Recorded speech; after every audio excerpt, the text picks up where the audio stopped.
Hello, everyone. Welcome back to the Patreon podcast. This week, I wanted to just remind you to go for it.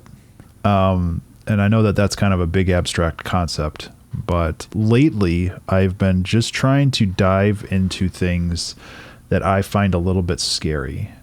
So one of the things that I did was I was on a podcast with Jim Infantino of Jim's Big Ego. And if you've talked to me at all and talked about music, I've probably mentioned Jim's Big Ego. It's one of my favorite bands.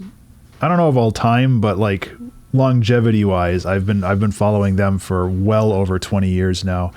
And I just absolutely love the work that Jim and his band does.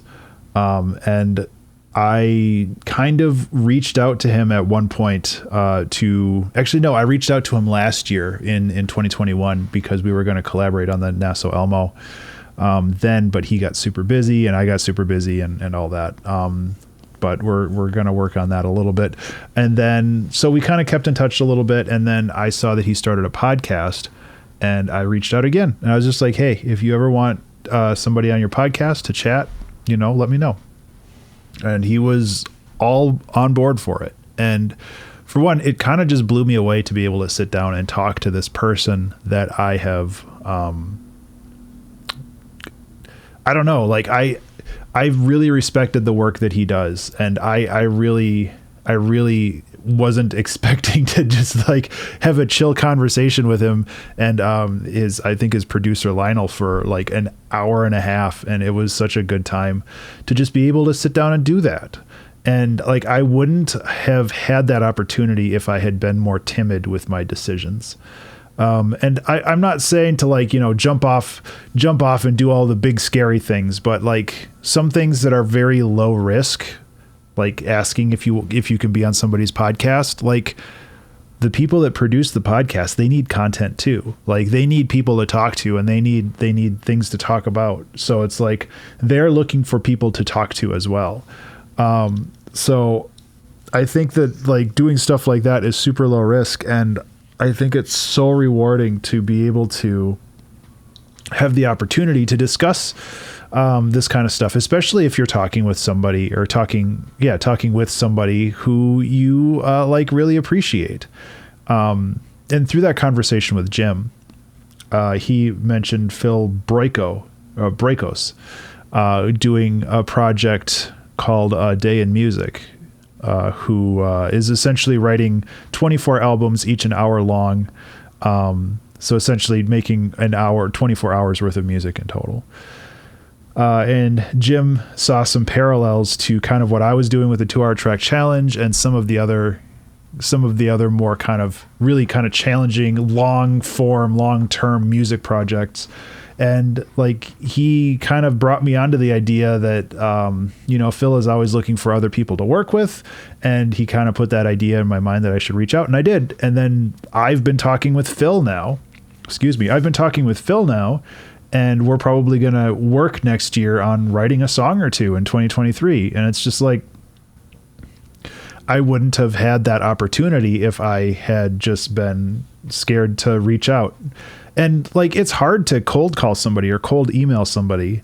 But you just kind of find a way to set the subject line of the email. Like I did, the subject line for the email I sent Phil was A Day in Music and Jim Infantino. So it's like his project and his friend.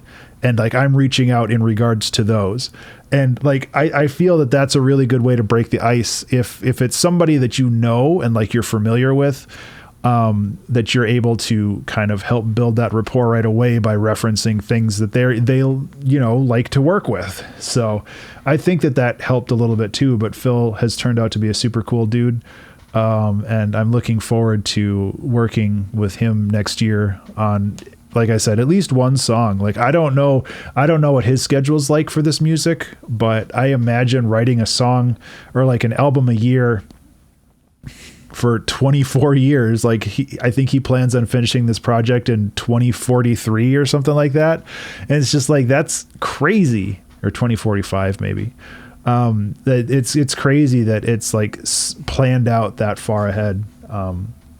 But like, I imagine that he wants to work with other people, and like his whole project is super cool too. I'll try to remember to link a TED talk that he recently released, or a TEDx talk. I don't know if people care about the difference, but like there was something where he kind of talked about the whole project and how he hides secrets in it and all that other stuff. So he sounds like a fun guy to work with. So I'm looking forward to that. But like in the past, long time ago, and unfortunately these headphones no longer work, but I had my headphones signed by some of my favorite musicians for video games, like Disaster Piece and Jake Kaufman and oh no, I'm embarrassed. I can't remember the other guy's name now, but I had like 3 or 4 signatures. And like, I wouldn't have got those if I hadn't, brought my headphones with to like a convention, like my studio headphones. Like I had to pack those and I had to bring them with. And like, it was a real big thing for me, but I still have the headphones, but unfortunately they're busted. Like they just got old, but like, they were a real big part of my kind of creative career, because I looked up to these guys. Like I started making multitudes of music because one day I was on Disaster Piece's website and he has, you know, his whole discography on there, and I was just scrolling and there was just more albums, and I was like, God, someday I want that to be me. And while I haven't worked with as many indie devs as Disaster Piece, I feel that like the quantity of albums I've gotten there, and you know, it's I got a little off track, but it's just like, it's cool to just get out there and try to meet people and, you know, approach people that you appreciate and, that you look up to, and, you know, try to have a conversation with them. And obviously if they're busy, I feel like I was a little annoying with Disaster Piece and Vert. Like, I think they were breaking down from a set or some kind of thing. And like, I just kind of hung around and I was like, hey guys, can you sign this? And I had a pen and everything. Like they didn't have to hunt around for that, but it's just like, I felt like I was a little annoying there. I feel a little bad about that, but I still got it. And that makes me really happy, because that helps, like it helped inspire me directly. And it helped me remind me that moment happened. And later in that day, actually, I think, yeah, that was at the same day. So it was kind of, I was at a VGM Con, which is hosted in Minneapolis. But like later that day, there was kind of just like a chill music room, and most of the people had left back then. And I was just kind of hanging out. And there was a piano, and like, I think some other people were playing some other instruments just because they brought them with or whatever. And like, I was just playing piano, and Disaster Piece just kind of walked up and was like, hey, you want to just doodle around on the piano for a bit together? And I was like, sure. So it's just like, I spent 20 minutes sitting at a piano with Disaster Piece, just like banging around with notes. And like, it was super cool. And he taught me a lot of stuff. This was back when I didn't know a whole lot of music theory. So like, he was talking about stacking fifths, which he does a lot, and all this other stuff. And like, it was just a blur for me. But after that, Disaster, why can't I remember his actual name? I'm going to have to look that up. But, Disaster Piece, Richard Vreeland, that's what it is. So Richard, where VGM Con was hosted that year, it was actually adjacent to NPR. So Minnesota's version of NPR, National Public Radio, or Minnesota Public Radio. And like, thousands of artists go through NPR, and they have Studio B there, where a lot of musicians play. And they gave Richard a tour because Richard was interested in it. And I was like already hanging out with him, and he just asked me if I wanted to come with, and I was like, fuck yeah, I do. So we basically got to tour like all of NPR and got to see like their huge library of CDs and records and all this other stuff, and old radios. And eventually we ended up in Studio B, and like, they were just like, you know, check this place out, it's super cool. And they had the piano there that like big name artists have played. Like, I think Prince has played that piano, and oh God, I can't remember any artist names right now, but like basically anybody that played a set in NPR, like they played that piano and I got to sit down and play it. And it's just like, this is a very long tangent to say like if you put yourself out there and you like, you expose yourself to a little bit of risk, and like, it's entirely possible that Richard or Jake Kaufman were just like, nah, man, I'm busy. I can't sign this right now. Or I don't really want to sit and play piano with you, but you know, I just want to like chat, or, you know, any of that stuff, like any of those steps along the way. Like there was a possibility that it wouldn't have happened, but it did. And that was only because I was allowing myself to be a little uncomfortable. And I really wanted to just kind of reiterate that fact and just kind of share some stories from my life. And I don't think Rich, I don't think he remembers me. He might, but I mean, we don't keep in touch. But I think that it would be just a shame. Like if I didn't put myself out there a little bit and just see if it could work. And, you know, there's other times where I've reached out to people and they were just like, nah. And you know, that sucks. And it feels bad, but it's also kind of just a part of it. Like I've reached out to Red Means Recording a couple times to like maybe do a collaboration or hang out and just kind of build that relationship more, because back when he was, and this is nothing against him, he's a super fucking busy dude, but Jeremy and I used to chat a lot, like on Discord and on Twitter and stuff, and we still do once in a while, but like it's just he got so busy and he just doesn't have time for that kind of social stuff anymore and like building relationships. And it's like, I don't want to be an asshole about it, and I don't want to be like, hey buddy, you want to talk now? Because I used to ping him every time the 2-hour album challenge happened, and he just kind of responded one of those times to be like, dude, I have way too much on my plate, and this is actually just giving me anxiety, the opportunity to do this, and I have to say no every time. So it's like, I don't tell him anymore, and that's okay. Like that's kind of the other side of like reaching out to people and them just being like, nah.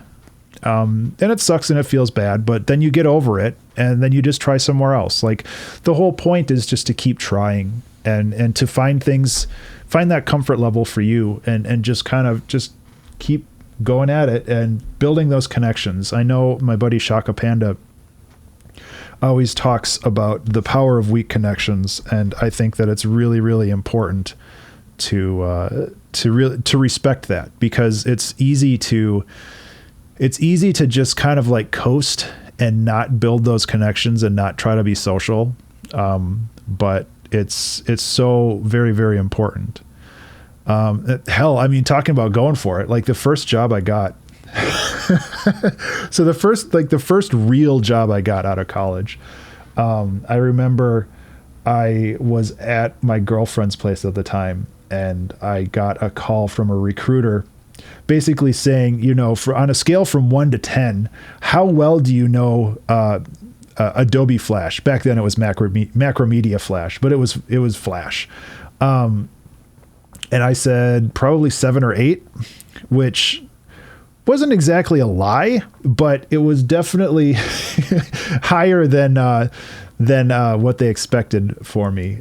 So when I got that job, I had to learn very, very quickly how to use Flash, because I had been using Flash for like building like static websites, like kind of like subtly animated stuff, things that you were able to like move around. But like, I was essentially building e-learning modules. So they were giving me a script, and that script had to be turned into like an interactive Flash design that both educated about a certain thing.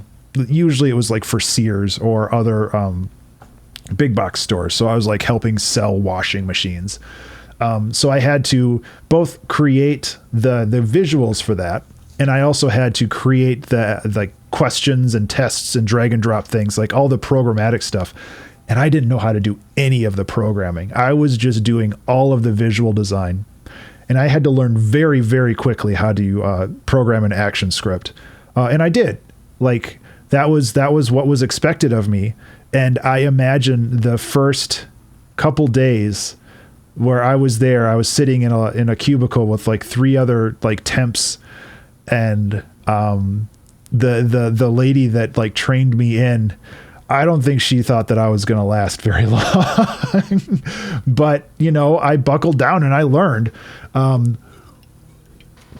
But it was an eye-opening experience, but I wouldn't have had that experience. And honestly, I wouldn't have had the career that I had, or that I have, or the knowledge and skills that I have if I hadn't really leaned into that job, because that job basically kind of defined my whole career until I got to the bank. Because I through doing e-learning modules, I learned how to write scripts. I learned how to do visual design. I learned how to do interactive, like coding. I learned how to do voiceover work, because eventually in the job after that, I did all of those. I was the entire e-learning department for a healthcare company, a healthcare tech company. They had software, and I basically created e-learning modules to teach how that software works.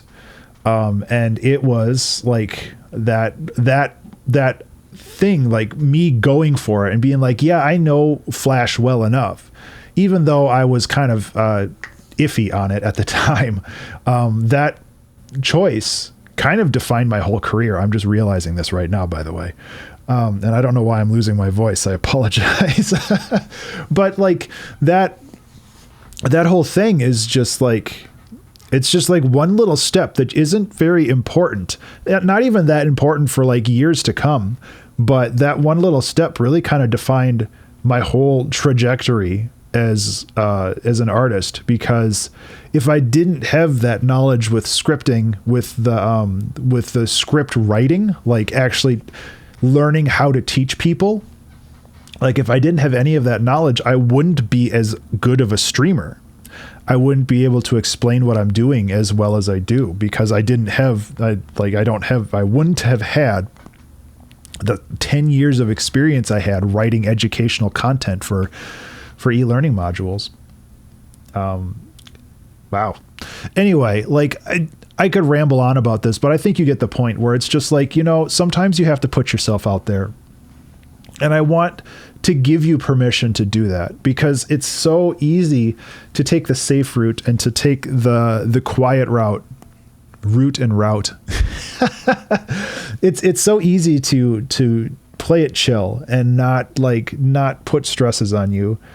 And honestly, like sometimes it's better to not stress yourself out. But like, I really want you to understand that like I'm rooting for you, and I want you to succeed. And I want you to understand that you should go for it. If it's a low risk adventure, like I think that it's really worth it. So, oh boy, I sure rambled on this one, huh? Anyway, thank you so much for being a Patreon supporter. I literally wouldn't be here if it weren't for you guys. And all the stories that I told before this, like, that it's kind of led up to this moment, and this moment's going to lead into more. And that's just, I guess that's just how time works, huh? Either way, like, I hope that you have a fantastic Friday and a wonderful weekend, and I will talk to you in the next one. Be remarkable.